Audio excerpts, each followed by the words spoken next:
Верховный суд Якутии увеличил супругам Левадным срок наказания. Напомним, они обвиняются в насильственном удержании гражданки Филиппины и причинении вреда ее здоровью.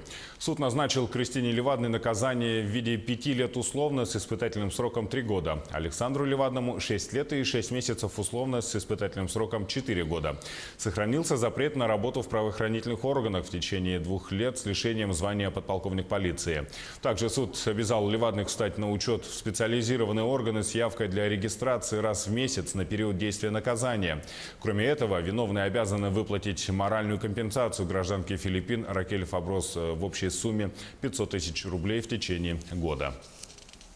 Мы рады, что не отменили условный срок, конечно, хотя наши требования удовлетворены не были.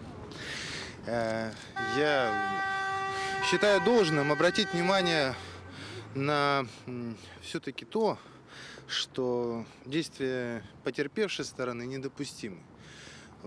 Созыв средств массовой информации, созыв всяких общественных движений с тем, чтобы наказать родителей 4 несовершеннолетних детей к 14 годам лишения свободы, это столько, сколько получают маньяки, убийцы, педофилы и так далее. За что? Для общественности просто для вида усилили по 1 году условный срок, и все, и на этом все закончилось. Так что мы будем добиваться дальше справедливости, будем идти дальше,